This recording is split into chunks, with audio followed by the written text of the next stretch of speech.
Hi friends, मैं self Arvinder Kaur.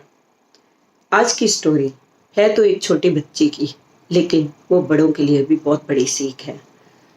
वो छोटी बच्ची अपने माँ बाप की बहुत लाडली थी, लेकिन उसके माँ बाप उससे परेशान रहते थे क्योंकि वो हर समय बहुत गुस्सा करते थे। किस बात पे वो चिढ़ जाती थी, किस बात पे वो गुस्सा हो जाती थी, उनको पता ही नहीं चलता था और वो उसकी इस आदत से बहुत परेशान थे। एक दिन उनकी ट्यूशन टीचर आई तो उन्होंने उससे ये बात डिस्कस की कि ये बहुत ज़्यादा गुस्से वाली है, इसका क्या करें।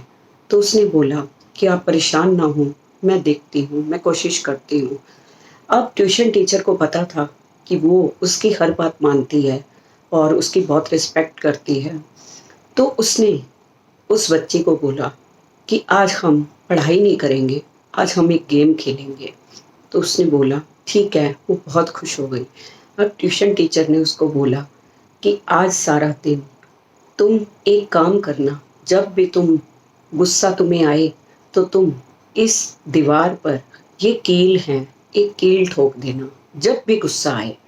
अब वो उसको जब भी गुस्सा आता वो उस दीवार पर एक कील ठोक देती। एक दो तीन चार ऐसे करते करते पहले दिन वो 10 कील ठोक गए।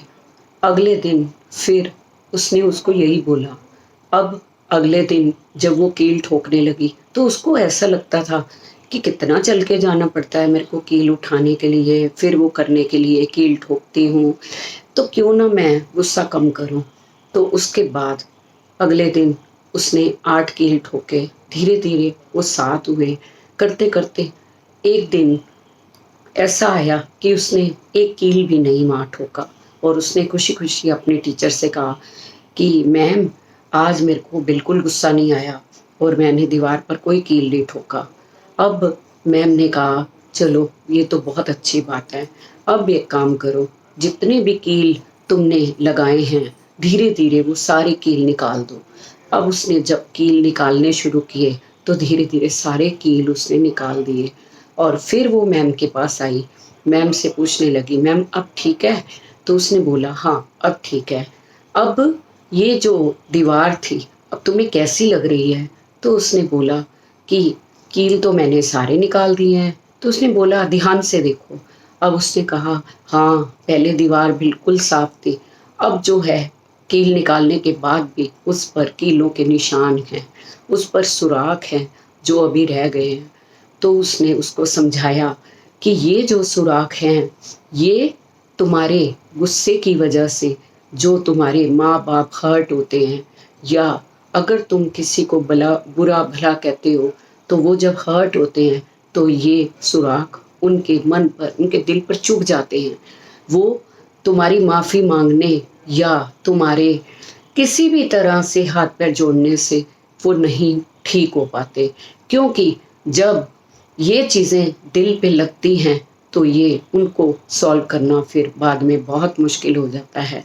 इसलिए गुस्सा करने से पहले एक बार ये सोच लें कि बाद में जब रियलाइज़ होगा कि हमने गुस्सा किया है तो वो आप उसका सॉल्यूशन नहीं कर पाएंगे। माफ़ी मांगने के बाद भी कुछ ऐसी चीज़ें हो जाती हैं जिन पर तुम नहीं जिनको ठीक कर पाते। इसलिए उस लड़की के मन के ऊपर भी ये बात बैठी और वो भागकर अपने माँ बाप के पास गई और उसने माफ़ी मांगी। अब लड़की को समझ में आ गया था कि मैं जिस तरीके से हर्ट करती हूँ इस तरीके से नुकसान होता है और जो दिल पर बातें चुभती हैं वो सालों साल ऐसी ही पड़ी रह जाती हैं। इसलिए कुछ भी बोलने, कुछ भी करने से पहले 10 बार सोचें, उसके बाद अपने आप को वो काम करने दें। Thank you so much.